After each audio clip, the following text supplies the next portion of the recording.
ከፍልስጤማውያን የከፋው ፍልሰት ናክባ እስከ አሁኑ የጋዛ ፍርስራሽ 85 ዓመታቸው ነው። እኚህ ሰው ከአራት ጊዜ በላይ ከቦታ ቦታ ተፈናቅለዋል። ከቤርሼባ ወደ ጋዛ፣ ከጋዛ ወደ ማዕከላዊ እንደዚሁም ደግሞ ወደ ራፋ የተንከራተቱ ናቸው። ናክባን አመለጥኩ ስል እልቂቱ፣ ስደቱ ድጋሚ መጣም፣ ለዛውም 85 ዓመቴ በሚል ያስቀምጣሉ። ባለቤታቸውም 80 ዓመታቸው ናቸው። ታዲያ ከዛም ባሻገር ለ6 አስርተ ዓመታት ወይም 60 ዓመታት በጋብቻ ቆይተዋል። ልጅ የሚባል ነገር የላቸውም። የወንድማቸውን ልጆች አሳደጉ። 5 ቤተሰቦችን ለማሳደግ ግዳላቸው። ምክንያቱም ወንድማቸው ሕይወቱን በማጣቱ ምክንያት በርካቶች በተለያየ አጋጣሚ ሁኔታዎችን ይገልጹታል። አሁን ግን ፍሮም ናክባቱ ጋዛ እጅግ አስቸጋሪ የፖለቲካ አውድ የተፈጠረባቸው እኚህ የ85 ዓመት አዛውንት ናቸው። በርካቶች እጅጉን አስፈሪውን ጊዜ አሳለፉ። ያሁኑ ግን የከፋው በሚል ይገልጹታል። ከናክባ ተረፍ፣ አሁን ደግሞ በጋዛው ቀውስ ሰለባ ሆንኩኝ። እኚህ አባት የሚያስቀምጡት ነው። ከ1948 እስከ 2023 ድረስ በስደት በፍልሰት ከአንድ ቦታ ወደ ሌላ ቦታ በመንቀሳቀስ ከመኖሬ ብዙ ጊዜ የተፈናቀልኩ በሚል ሀሳቡን ያጋራል። ይህ አባት እጅግ አስቸጋሪ ነው። 85 ዓመታቸው ነው። አብደል ማሄዲ አል ወሂዲ ይባላሉ። እሳቸው አንድ ጠመም ባለች ቤት ግማሿ በወደመ ተቀምጠው የሆነውን ሁሉ ያስታውሳሉ። በህይወቴ ሁሉ ምን የቀረኛለ? ምን ያልከፈልኩት ዋጋ አለ? ያልተፈናቀልኩበት ቦታ አለ ወይ? በሚል ጥያቄውን ያነሳል። አሁን የተከበበው እስራኤል ባወደመችው በፍርስራሽ ቤት ከፊሏ ዘመም ብላ እንደሆነ በትንታኔ መልክ ተቀምጧል። አሁን ከሱ አጋጣሚ ወይም ደግሞ በዚህ ሁኔታ እተርፋለሁ የሚል እምነት የለኝም። ለጊዜውም ቢሆን ለቀሪ ህይወቴ ትንሽ አረፍ ባልኩ እንኳን በሚል ሀሳቡን ያስቀምጣል። አብደል ማህዲ ሁኔታዎች መልካቸውን የለወጡባቸው የጋዛ ሰዎች አሁን ችግሩን መቋቋም አቅታቸዋል። ይህ የ85 ዓመት አዛውንት ወይም ደግሞ የጋዛ ሰው እንቅስቃሴው ሁሉ እጅግ ፈተና ሆኖበታል። ከሳቸው ጎን አዚዛ ባለቤታቸው ትገኛለች። 80 ዓመት ሆነው ወይም ደግሞ 80ዎቹ ውስጥ እንዳለች ይነገራል። እነዚህ 6 አስርተ ዓመታትን አብረው በትዳር ይኖሩ ናቸው፣ ግን ልጅ የላቸውም። ልጅ የሌላቸው እነዚህ ሰዎች እጅጉን አስፈሪውን ህይወታቸውን የሚመሩበት መንገድ ደግሞ አሁን እጅግ ሰቆቃውን ከፍ ያድርገዋል ይላሉ። እኚህ አዛውንት ከ5 ልጆች ጋር አብሮ ይኖራል። የአብደል ማሄዲ ወንድም ናቸው። የአብደል ማሄዲ ወንድም ልጆች ናቸው። 5ቱም ማለት ነው። ከነሱ ጋር ነው የሚኖረው።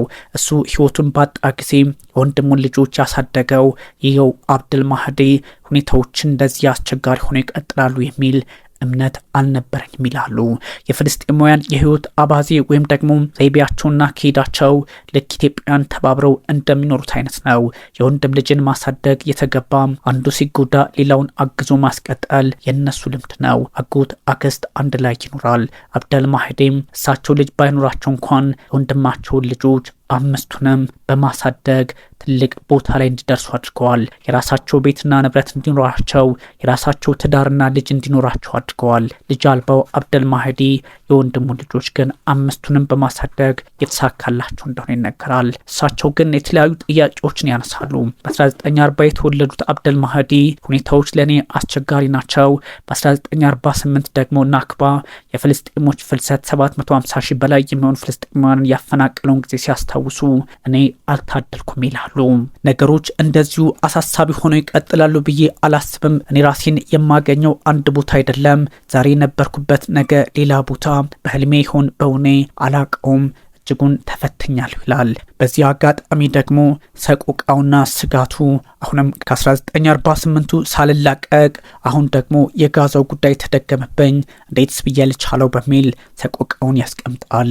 እስራኤል የምትፈጽመው ጥቃት ለእኔ እጅግ ፈታኝ፣ ለእኔ እጅግ ልቋቋመው የማልችለው፣ ድምፁም ይረብሸኛል። እንደምታዩኝ 85 ዓመትን ይላሉ። መጀመሪያ አፈጣጠራቸው ቢር አል ሳባ ወይም ደግሞ ቤርሼባ አሁን እስራኤል የተቆጣጠረችው ቦታ በ1948 ማለት ነው እንደሆነ ያስታውሳል። መጀመሪያ የተወለዱት እዛው፣ ያደጉትም እዛው፣ ቤት ንብረታቸውም የቤተሰባቸው ጭምር እዛው ነበረ። 1948 ላይ ከቤርሼባ ከተማ ተነስተው ወይም ደግሞ በናቅባ በረሃ ውስጥ ከነበረው ግዙፍ ከተማ ተነስተው ወደ ጋዛ ለመሄድ ተገደዱ። በ1948 የእስራኤል ኃይሎች እዛ አካባቢ በከፍተኛ ሁኔታ ሲንቀሳቀሱ የተፈጠረ እጅግ ፈታኝ ጊዜ ሆነባቸው ይላሉ። መጀመሪያ ከናቅባው ተረፍኩኝ በሚል ፈጣሪን ባመሰግንም አሁን ደግሞ ሌላ ናክባ ወይም የፍልስጤማውያን ስደት ፍልሰትና ሰቆቃ ቀጠለ እና እንዴትና በምን ሁኔታ መኖር እችላለሁ ጥያቄውን ለፈጣሪ ሰጥቻለሁ ይላሉ አብደል ማህዲ። አኗኗራቸው በእርግጥም ልጅነታቸው በሰቆቃ የተሞላ ቢሆንም የዛሬ 80 ዓመት የሆነውን ሲያስታውሱ ግልጽ በሆነ እና ንቁ በሆነው አእምሯቸው ነው። ብዙ ጉዳዮች እጅግ አስቸጋሪ ነበሩ ይላሉ። ከቤተሰቦች ጋር ስኖር በቤተሰቦች መሬትና ምድር እንደዚሁም ደግሞ ከብቶች እያረባን አብረን ሀብቱን እየተካፈለን ህይወታችን መደበኛ ነበር። ከሁሉም ጉዳይ በፊት ጥሩ ነበርን። አሁን ግን ያልተለወጠብን ምን አለ በሚል ሰቆቃውን ያስቀምጣል። አብደል ማህዲ ሁኔታዎች አሁን ፈተኑኝ አሉ። እናም ሲፈተኑኝ የማስታውሳቸው ጉዳዮች ሁሉ በህልሜ ይሁን በውኔ አንዳንዴስ ልቸገር እችላለሁ፣ ሰው አይደለሁም ወይ የሚል ይዘት ያለው ሀሳብ ያጋራሉ። በቤል አልሰባ ወይም ደግሞ ቤርሼባ በሚባለው አካባቢ መጀመሪያ የጽዮናውያን አቀንቃኝ ማለትም እስራኤላውያን ለማለት ሲፈልጉ ነው። ጦራቸው ሲገባ የተወሰነው ለመልቀቅ ሞከረ፣ ሌላው ደግሞ እዚህ ሆነን እንፋለም አለ። እንዲህ አይነት ቀውስ ነበርና ጉዳዩ ግን መልኩን ለውጦ እኛንም አፈናቀለን አሉ። አስታውሳለሁ ቤተሰቦቼ እንልቀቅ ወይስ አንልቀቅ ክርክር ላይ ነበሩ። ግን ደግሞ ለቀን ተመልሰን እንመጣለን በሚል ሀሳብ አነሱና ወዲያውኑ ለመውጣት ሞከረን። ወደ ምዕራብ አቅጣጫ ተጓዘን። እናም ወደ ጋዛ ሄደን ጋዛ ስንሄድ ግን ረዥም ርቀትን መጓዝ ተገደድን። ሁኔታዎች እጅግ አስቸጋሪዎች ነበሩ። ከጥቂት ሳምንታት ቆይታ ወይም ደግሞ መሰደድ በኋላ ወደ ቤርሼባ እንመለሳለን ብለን አሰብን። ግን የገጠመን ዘላለማዊ ፍልሰት ነው በሚል ሀሳባቸውን ሰጡ። አብደል ማህዲ ቀላል አይደለም አሉ። አብደል ማህዲ ላለፉት 76 ዓመታት በፍልሰት ላይ ወይም በስደት ላይ የሚገኙ ናቸው። አሁን እሳቸው ያን ጊዜ ሲያስታውሱ ከ3 ያጎትና ያክስት ልጆች ጋር ሆነን ተንቀሳቀስን። ሌላውን ፋሚሊ አብሮ ተጓዘ። የቻልነውን ተሸከመን፣ የቀረው ቀረ። ሀብታችንንም ይዘን ሄደን፣ ያልተቻለው ቀረ። ገንዘብም እንደዚሁ ወሰደን። የተለያዩ አቅርቦቶቹንም ለማያዝ ሞከረን። ይህ ሲሆን 1948 ነበረ። እኔም ደግሞ 8 ዓመቴ ነበር። ሁሉን አስታወስኩ። ግን ምን ዋጋ አለው? ባዶ እጄን ዛሬም ቀረው በሚል ሀሳቡን ያጋራል።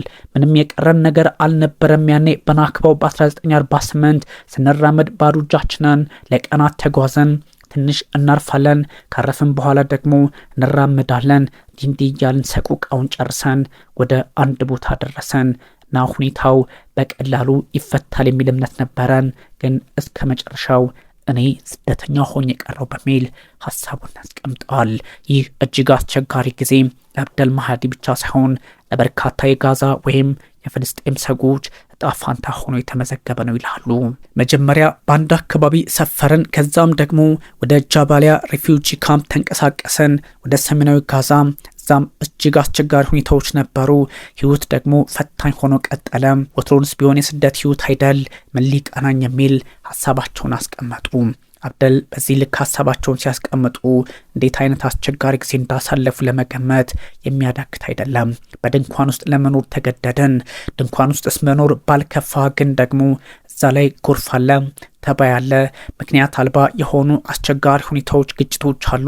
እናም ሙቀቱ ምኑን ልንገራችሁ በሚል ስጋቱን የሁኔታውን መክፋት ያስቀምጡታል።